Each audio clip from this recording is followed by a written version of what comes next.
This is the second part of a two-part video in which I transformed this cigar box that I recently picked up at a thrift store for $1 into this piece of assemblage art. In the first part of the video, I created a three-dimensional star map in the top part of the box using wood, wire, and white paint. And now we're moving on to the bottom and the back of the box. Just like with the interior of the top, the first step for the bottom of the box is to paint everything white. And once again, I'll be using Glidden's basic matte white house paint.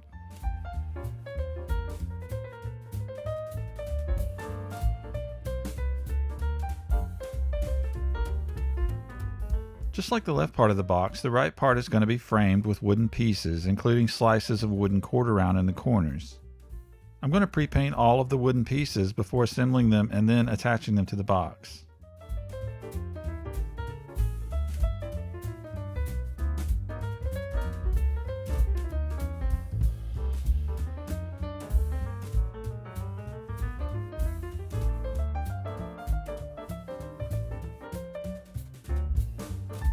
We're going to finish out painting the bottom of the box, not worried so much about being tidy.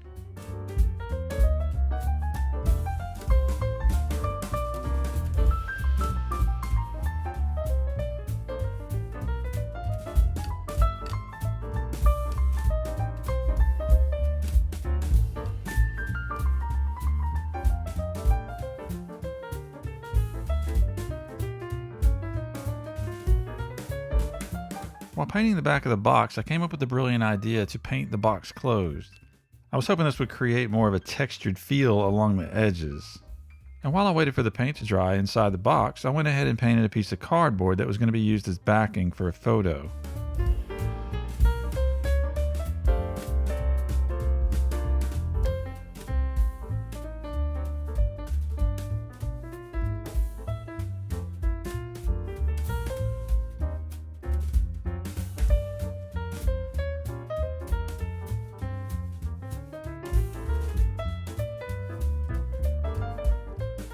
Okay, after the paint was dried, I went to open the box, and that's when I realized that my plan to paint it shut worked a little too well. Initially, I tried a small X-Acto blade to try to pry it open, but that was not working.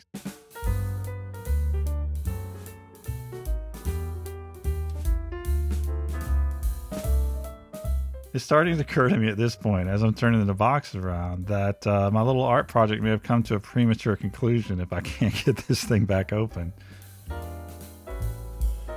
Eventually, I head to the kitchen and grab a steak knife, and thankfully I'm able to get a little bit more leverage with it. It starts to pop open at the bottom, but it's still stuck, so given a little bit of a gap, I'm able to work it in on the side, and it pops open. Thankfully, the idea was a bad one in the sense that I almost sealed the box shut, but it did turn out great. You can see along the edges where the paint stuck on either side, and it created a much better, more weathered look. The next step is pretty neat as I attempt to do a photo transfer using just the white house paint. I had the star map that I cut out to be a perfect fit for the piece of glass on the front, and I just assumed it would be the same exact size as the interior of the box, but I needed to be sure before I moved on to the next step. Thankfully it was, so I'll be able to use it as a template to cut out the image that would go inside the box. And that image is a photo of Hedda Hopper, a failed actress who turned into an immensely popular gossip columnist. The photo was taken from the book The Hollywood Storyteller by Mark Drop. It's a wonderful coffee table book that we picked up in the thrift store bins. As I previously mentioned, I'm going to trace the star map that I previously cut out to get the right size for the Hedda Hopper photo. But in addition to getting the right size, I'm going to actually use one of the stars on the map to line up one of her eyes. So I'll start by cutting out the little star so I can see through it, and then I'll line it up to the photo exactly how I want and trace the outside to see where to cut.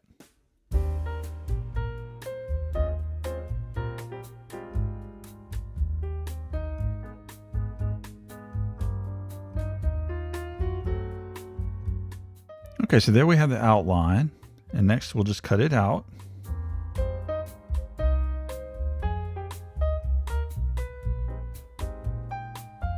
And once we get it cut out, we'll place it in the box to make sure that it came out right. It's a little large, so I'll do a little extra trimming. And then also I needed to kind of nick the corners a bit.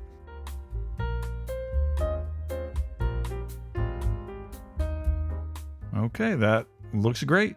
And just to get a little preview, we'll put the image behind the star map in the front here, and you can sort of see how it will line up.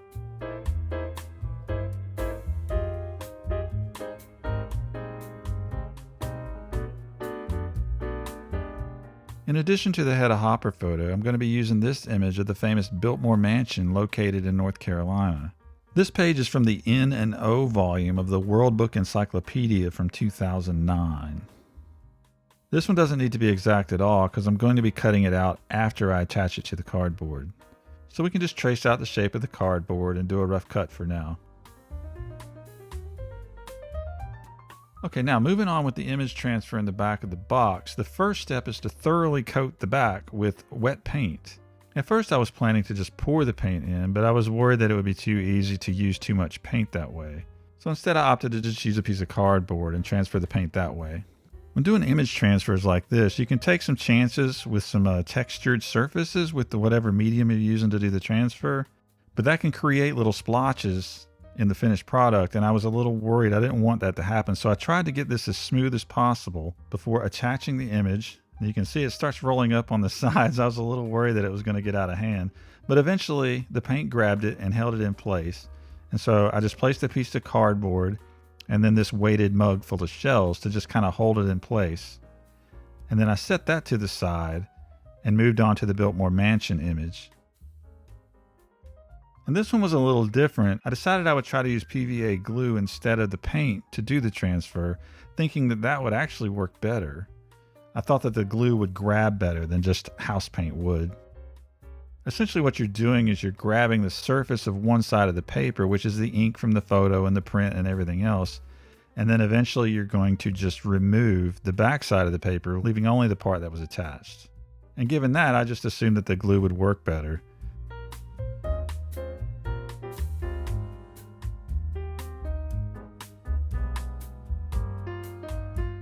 This one I weighted down with a brick. And while those image transfers started to dry, I moved on to the interior wood pieces, which I had cut off camera previously. Unlike the pieces in the front from the star map, these didn't require any drilling or anything like that, so I could just get right to painting. So I'm just going to slap on a quick coat of paint. Once again, not worried about being messy at all.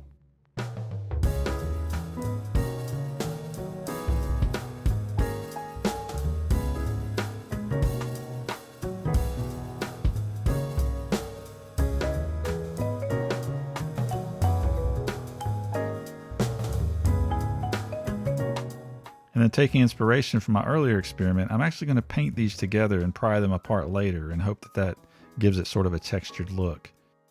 And also taking inspiration from earlier, I'm going to apply a dot of white paint just like I did with the corner pieces in the front.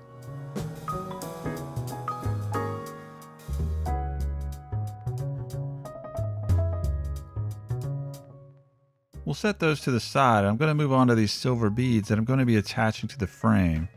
I'm actually only going to be using 3 of these beads, but I wanted to go ahead and prepare 4, and then I can just choose the best 3 of the 4 once I'm done. The desired effect I wanted to go for was that the beads were actually blue inside and then were painted over in white. Now these are textured beads, you can't see them too well here, but what I was hoping was to get the blue paint down inside the crevices, and then once I touched it up with white paint, it would just be on the exterior parts, or as much on the exterior as possible, with those some of those blue crevices kind of peeking through. So the first step was to kind of mix up some paint, which was the right shade of blue that I wanted. And then I was going to try to just get the paint down in the crevices. As it turns out, I didn't mix up nearly enough paint, so I'd have to go back and make some more. This is just simple, cheap acrylic artist paint. And a little blue, a little green, and then some of the white house paint mixed in to get the shade that I wanted.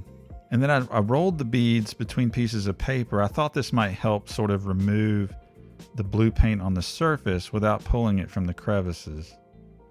I would kind of revisit this methodology when I painted them white, hoping that it would also work in reverse in just painting the exterior and not into the crevices.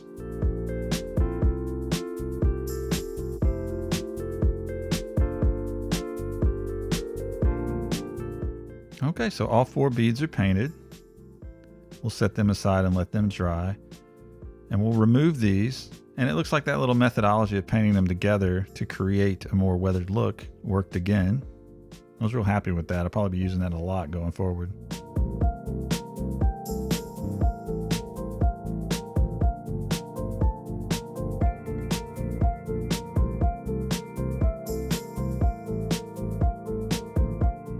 The beads that I painted are going to be attached to these wooden pieces with nails. So I needed to pre-drill holes where they were going to go.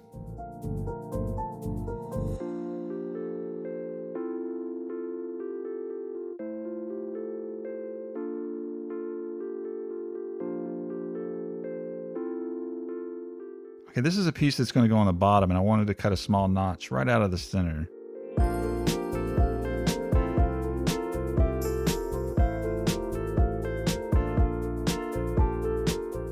If you remember from the first part of the video, the wooden pieces along the side I added these thin wooden strips to.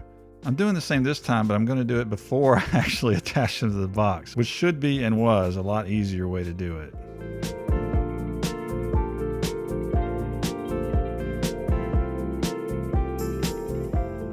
We'll cut them all out first, and then we'll just paint them into place once I have them all cut out.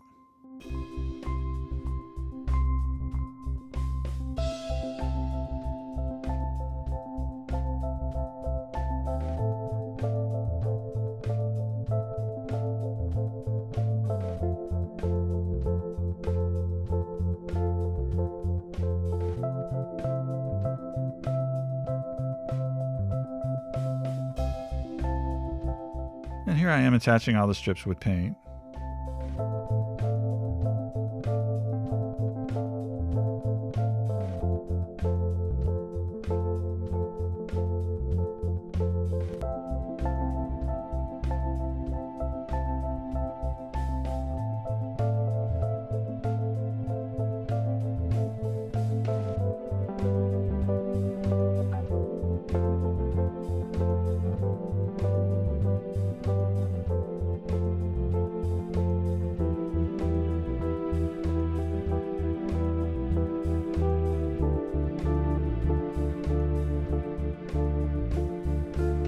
While those are drying, we're going to get the blue beads back out. I'm going to paint both of these pieces of cardboard or coat them in paint. And like I mentioned, I'm going to revisit that thing that I did earlier where I kind of sandwiched the beads, except this time instead of removing paint, this is how I'm going to be applying the white paint. I'm not putting much pressure, and I'm hoping that this will apply the white paint more to the surface than down into the grooves. And I was pretty happy with the result.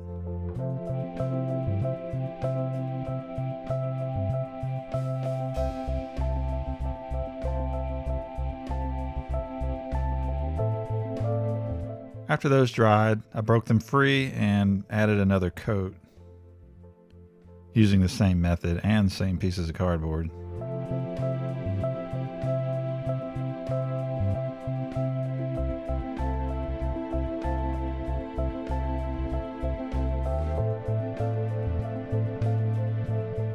Actually, I guess I did it 3 times. I didn't remember that part.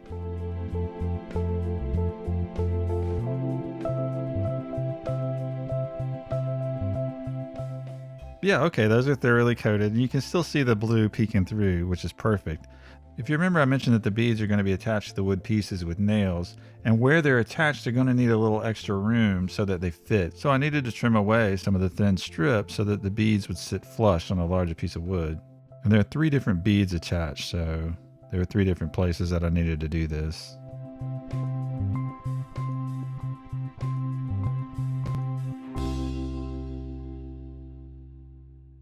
And once I got those cut, just come back in and do some rough touch-up painting.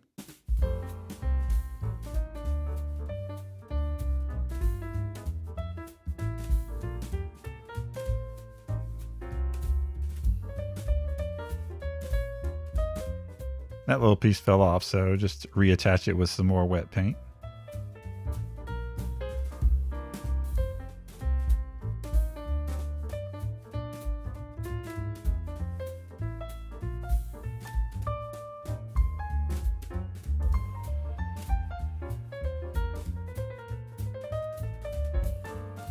I think I gave the photo transfers about 24 hours to dry, and we're going to start with the Biltmore Estate image and do it first. And the way that I do this is I apply water to the back of the paper until it's soaked. And once the paper is soaked, you can scratch it some until it starts to peel, and then you can use your fingertips to peel off the rest.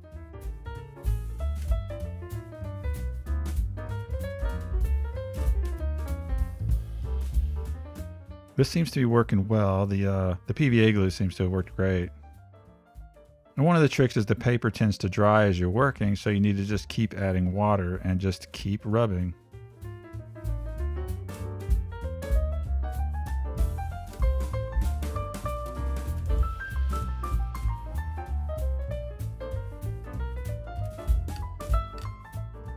This process can be very deceptive because when the image is wet, it looks very clear, but then as it dries, you realize just how much paper is still left on it. So you want to keep rubbing even though it seems like it's done. You can never quite get all of the paper off though. For me, I know it's time to stop when part of the image starts coming off.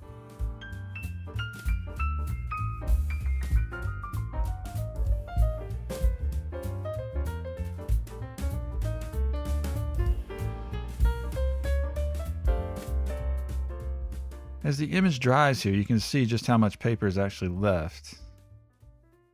We'll move that to the side, and now we're going to start on the Hedda Hopper image. To be honest, I was pretty nervous at this point because you never know with this process just how it's going to turn out. I haven't done this in more than a decade, and I've used house paint successfully in the past, but I had no real idea how this glidden paint was going to do. There was actually a pretty good chance that it wasn't going to work at all, and that I would have to come up with another image to use, even though my heart was set on this particular photo. So just like before, we start off with a brush and tap water, and we just start soaking the paper. And then we just start to rub.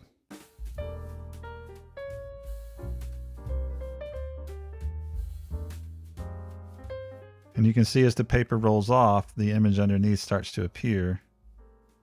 And so far, it's looking great.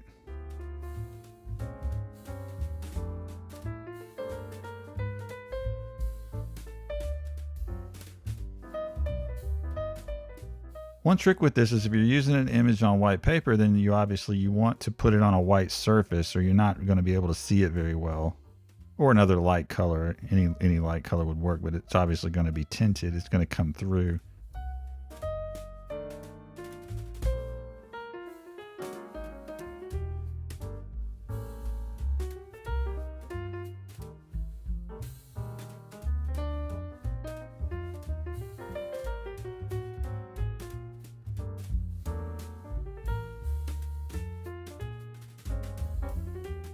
Yeah, at this point in the process, I was extremely pleased with how it was turning out. To be honest, it seemed like it worked better than the PVA glue.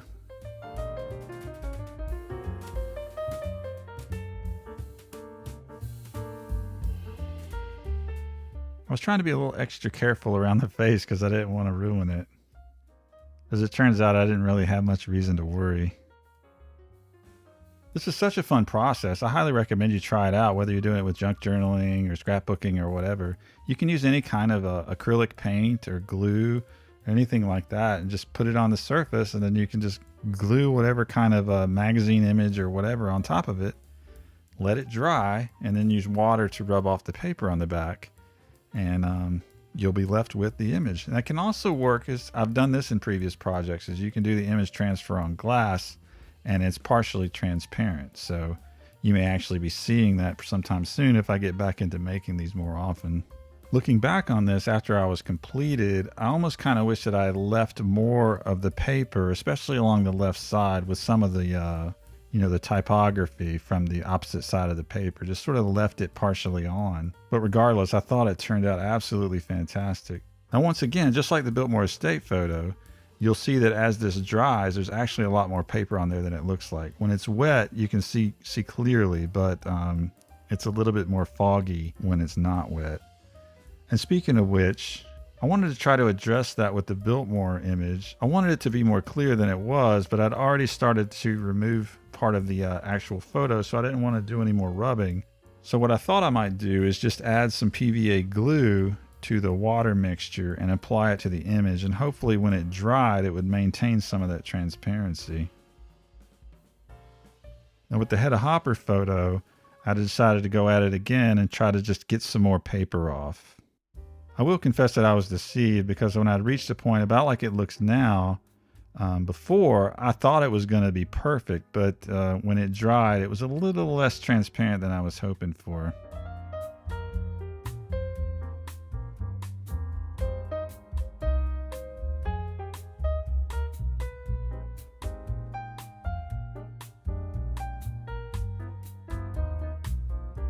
So just like with the Biltmore Estate image, I mixed in some glue with the water and applied it, hoping that it would maintain a little bit more of the transparency.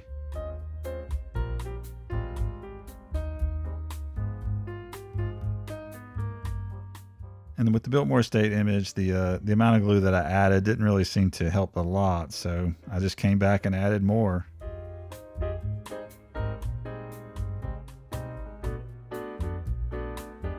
And you can see from that little jump that it's still rather opaque, a little bit more opaque than I was hoping for. So we're going to go through this same process again, except this time I'm going to add a little bit more glue to the mixture.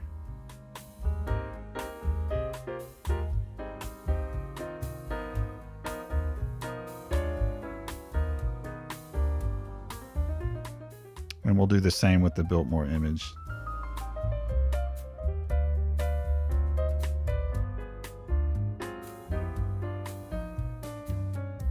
And this is just kind of rinse and repeat. This is really sped up. I spent a lot of time on this process.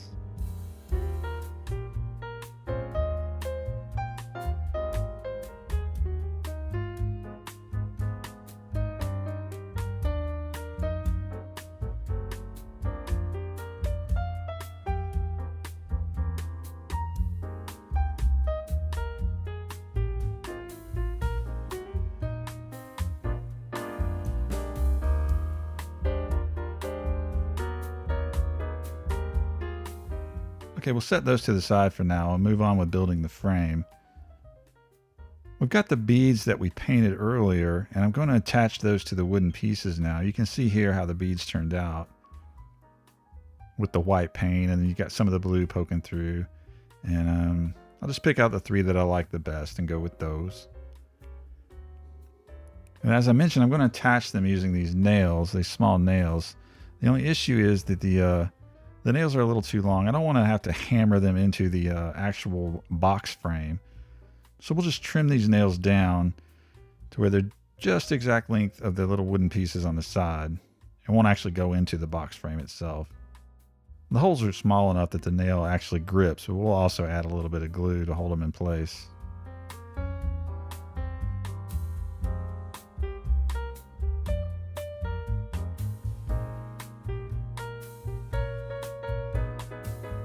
So we got all 3 nails clipped down. So we'll start gluing them into the wood strips.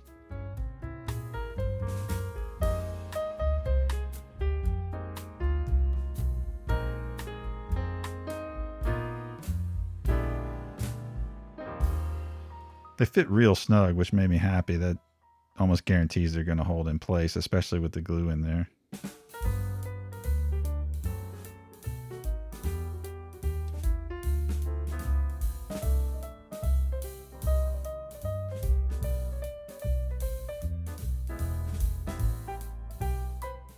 And you can sort of see why I had to cut away at the little strips on the side so that they would fit flush.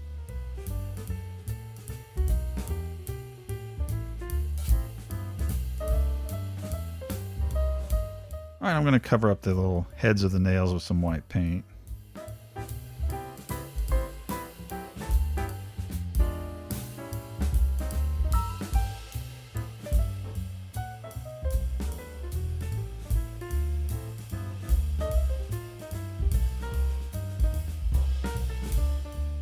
And I'm going to try that paint it together and then pry it apart technique on this little bottom piece to get it a little more rough looking.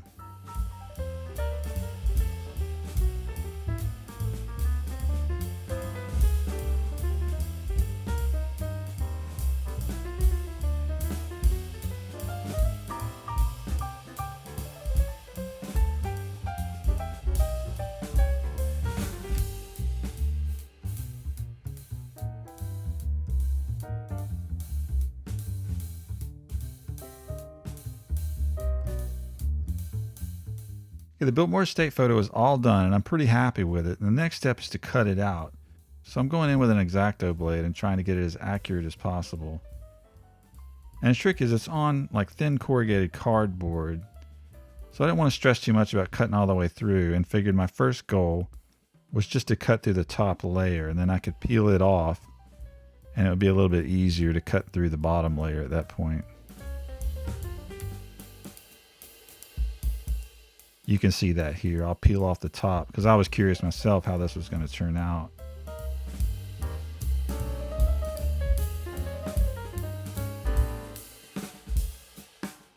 This is a little herky-jerky because I had to kind of spin it around to get the angles right.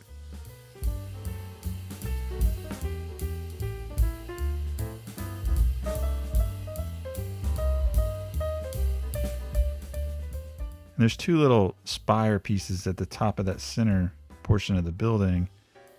And I really wanted to have those stay intact. I was doubtful I'd be able to pull it off, but I guess you'll have to wait and see if I was able to or not. This part was a little nerve-wracking, but it seemed to go really well.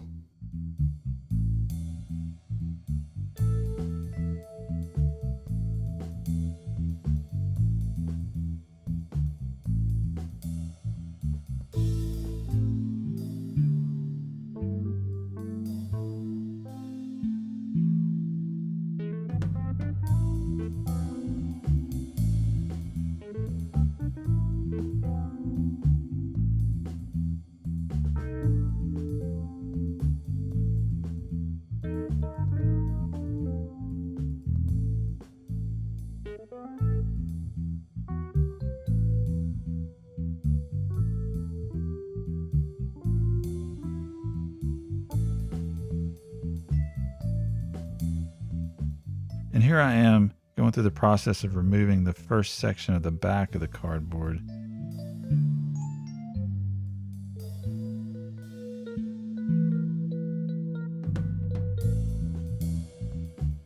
There it goes. Looking pretty cool. I was pretty excited at this point. I wasn't sure how this was going to turn out either. It was kind of just how I had it pictured in my mind.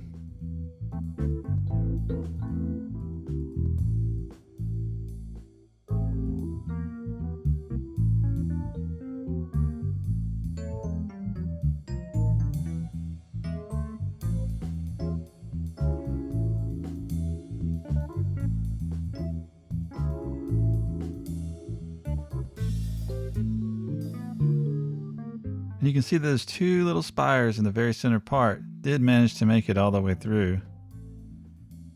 So kudos to me on that one.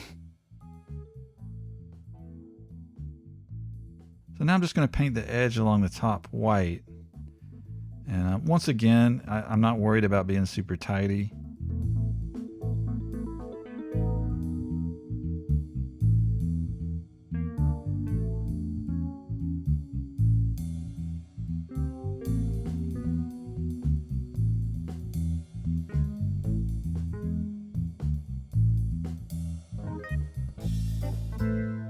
I came back in and did some fine tuning with the X-Acto blade before touching it up with some more paint.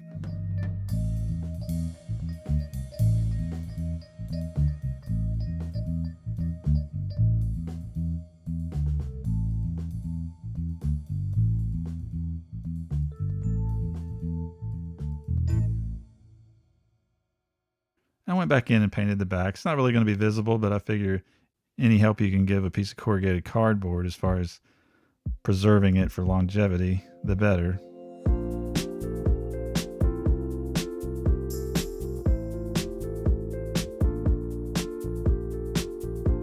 All right, we pry that piece apart. It looks good.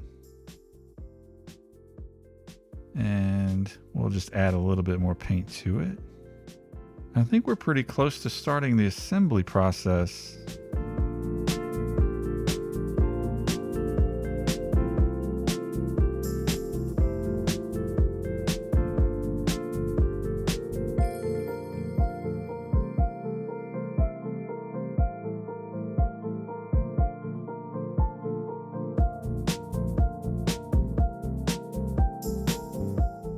Let's clear out some space and get the box back in here. Set the pieces to the side and get to assembling. Before we get to assembling, I need to do a little bit of touch-ups and try to remove some excess little pieces of paper and flecks of paint and stuff that had fallen into the box.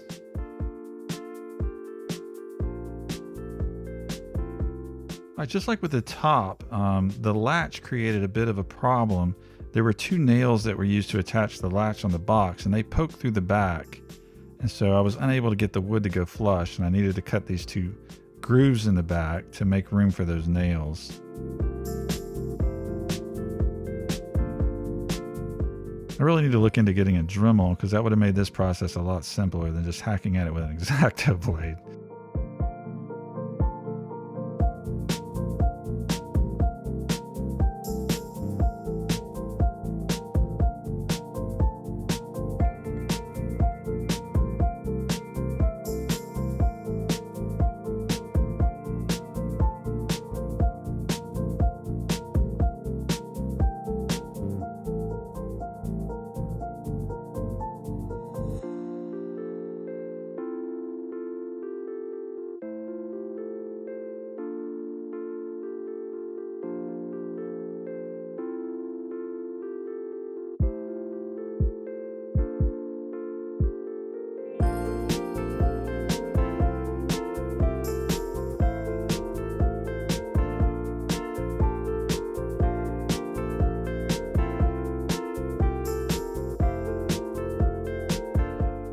Okay, we tested it out and it still wasn't quite flush, so I needed to remove a little bit more.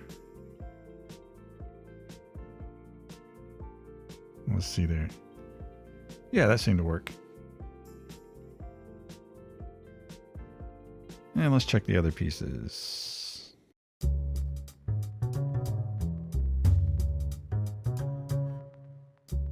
Alrighty, let's get ready to assemble. Once again, I've got some spacers to keep these corner pieces off of the back surface.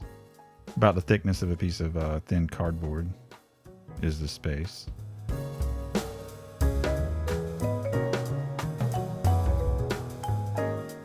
And the nail that held the bead into this top piece actually came through the back a little bit, so I needed to make a small indentation in the wood frame so that it would sit flush.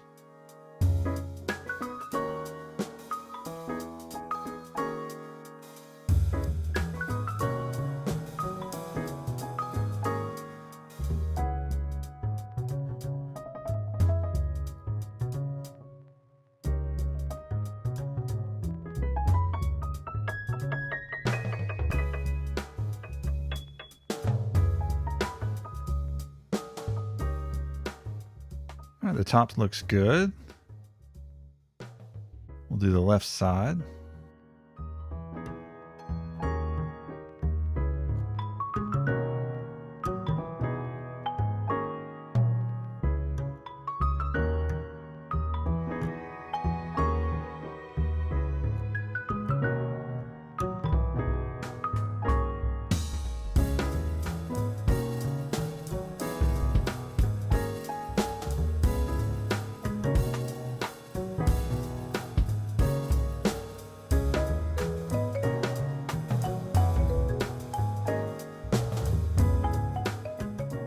And the right side, you may not be able to notice, but it's actually missing one of the thin wood strips being attached. It's sitting over there by the pencil, and you'll see why I waited to apply that here in a minute. Okay, we'll remove these spacers.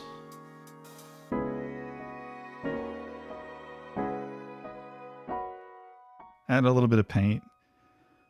Once again, to just kind of blend those pieces with the outer frame to make it look like they were painted together.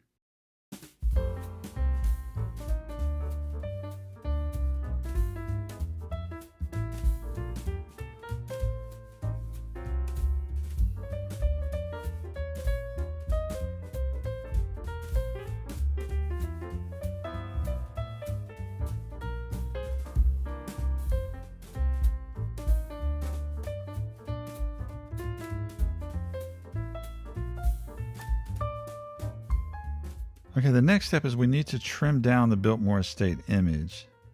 So I need to get the measurements just right. I wanted the door of the building to line up in the center. Nothing too crazy there, right? And so once I got the center mark, I was able to draw out where to cut it off on the sides.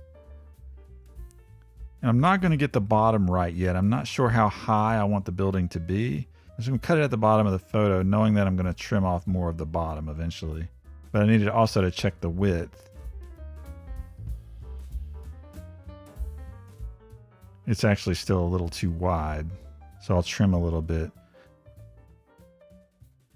Now the reason that the little wood strip is still on the side and not attached to the right piece is because this image fits in between those little strips. And so I can slide it in between the strips on the left and then push it down on the right. And then at the end, I'm going to apply that little strip on top of the photo. If I had that strip in place now, I would have to bend the photo and squeeze it in there. So I needed to save that until the end. And I'm glad I thought about that ahead of time. But first and foremost, we need to get this the right width. It's still a little wide, so we'll trim it a little bit from the back this time.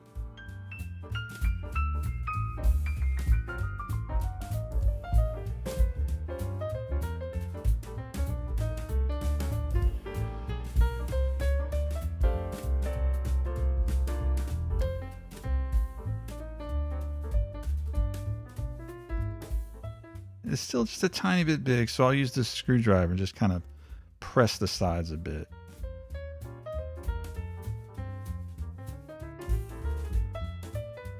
Yeah, that looks perfect. I'm going to set this in here and I'm going to close the door and get a look at it so I can get a feel for the placement of the building. Like I mentioned, it's too high right now. I know it's going to be lower, but I don't know how low I want it. I need to get a look from the front. All right, I think I have a pretty good idea. So I can trim off, start with about this much. And to be honest, I can cut it a little short because it's going to be hidden. The bottom of this is hidden behind that white wooden piece you see there on the right. But I'd like to get it the exact right size if possible, even if nobody's going to see it.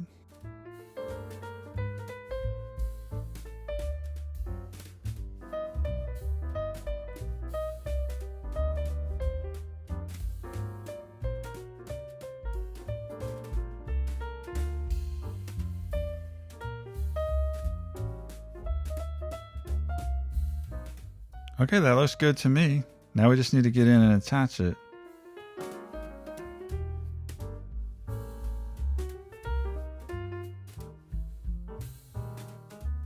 There was a bit of an issue where the sides of this weren't quite straight, and it was difficult to try to manipulate the cardboard and bend it to where it was flush and flat. But eventually, through a series of wood sticks and a tube of glue and all sorts of things, I was able to get it in place the way that I liked it. And so that just left the final steps of applying these two pieces of wood, this large piece at the bottom, and then the thin strip on the right.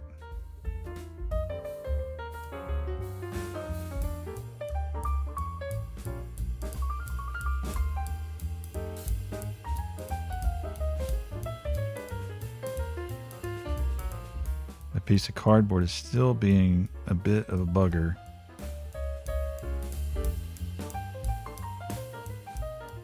I'm going to try to glue it in place, I think. Yeah.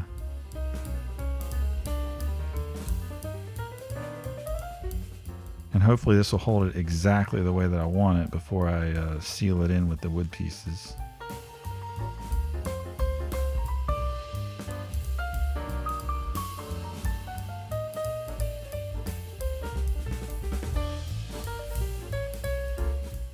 Yep, I'm just going to use paint once again. For this strip, I'll paint the piece of wood that's attached to the box, and then I'll paint the strip itself. And just press it in there and let the paint do the work. Okay, fast forward a little bit. We remove all the little pieces. And there you go. I'm just going to do some touch-up painting. And that includes a moment that may look like a bit of an accident, but I assure you it was purely intentional. I wanted to spill a little bit of white paint into the bottom on the left, and then kind of bleed it with some water to help that image sort of blend in visually.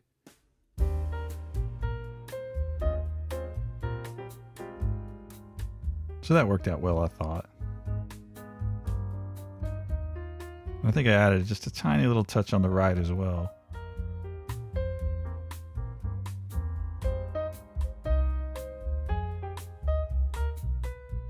I thought it was still lacking a little bit, so I came in, and to match the little circles on the pieces of quarter round in the corners, I just came in and added 2 white dots on the image with white paint.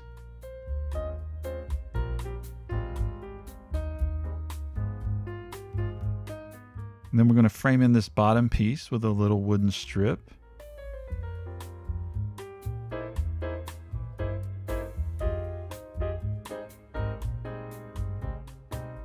We're going to kind of echo the elements inside the rails on the side with some tiny little wood strips on this bottom piece as well.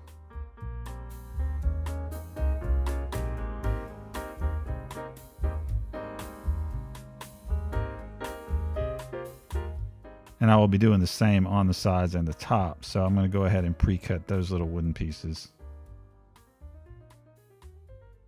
I'm not sure why I didn't do this ahead of time. It could be just that I wasn't sure exactly where I wanted them placed, but it definitely would have been a lot easier to put those tiny little pieces of wood to attach those to the wooden strips on the side and the top before putting them in the box. But here we are. All right, first is the little wooden strip at the bottom.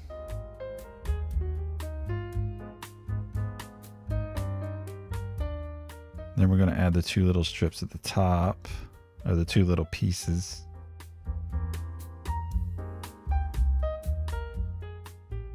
Unfortunately, I didn't film this at an angle, so you can't really see it.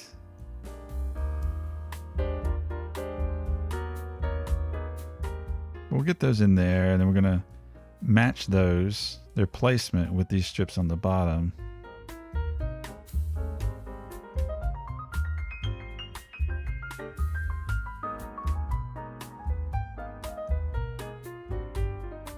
And then we're going to add 2 tiny little pieces to either side.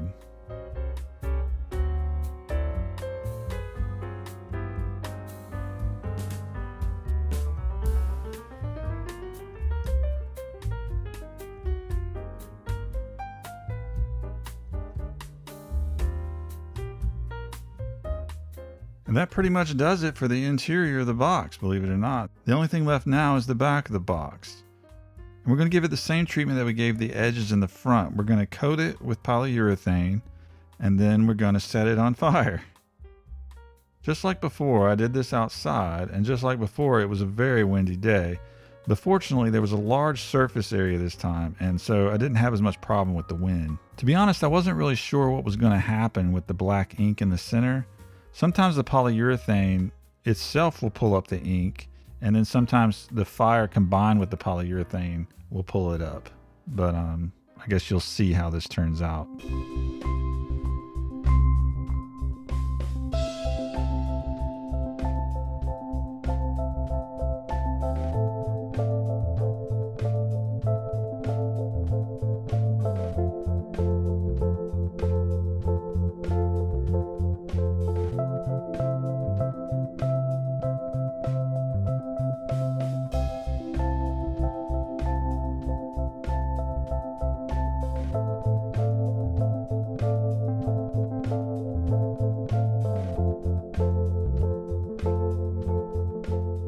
Turned out amazing. I was so thrilled. And there was a little bit that didn't go, but I was able to get it fairly easily.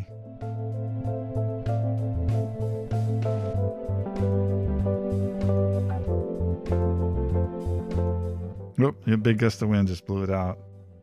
I definitely wanted to make sure to get this corner around this sticker, so I blocked the wind and managed to get it.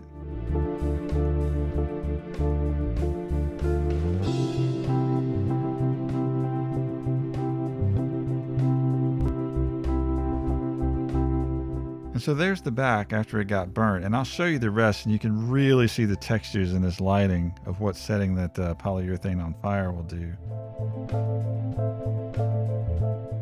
I think it looks so beautiful.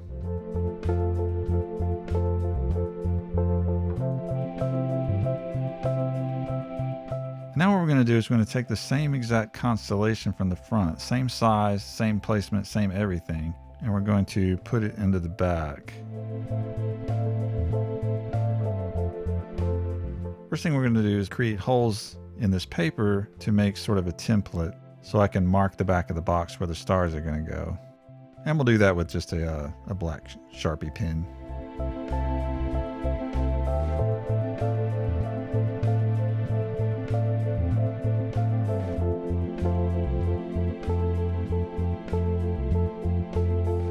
And once I have the stars marked, I'm going to put them in by using a drill. And I have 3 different size drill bits for the different size stars. I'm using this small Phillips head screwdriver to sort of pre-punch where the holes are going to be.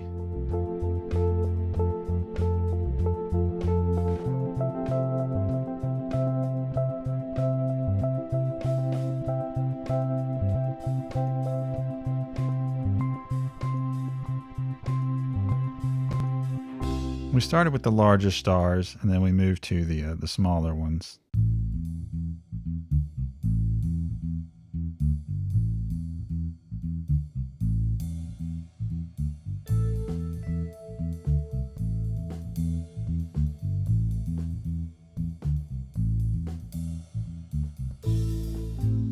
And then to draw out the constellation, I just used this ruler and a nail and just scratched in the lines.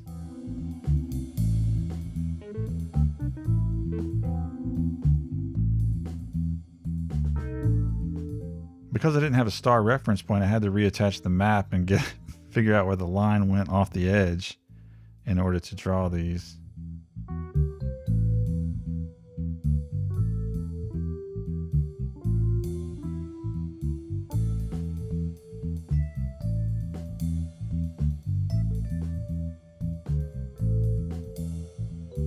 And then I'll do a little signature with a date in the bottom.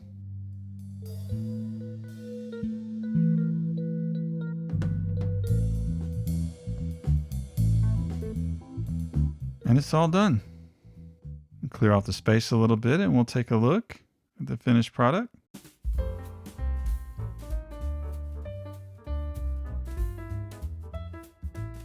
I was really thrilled with how this turned out. It's been a long time since I'd done one of these assemblage boxes, and I'd forgotten how much fun they are and how rewarding it can be to create them.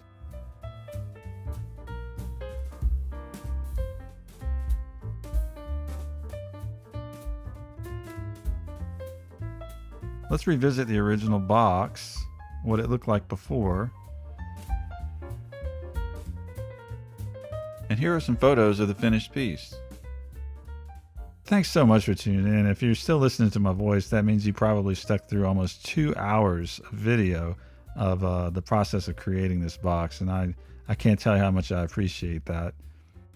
I hope to be doing more of these, but they take so much time, not only in the creation of the box, but also the video process too, that I'm not sure how soon I'll be able to work that in.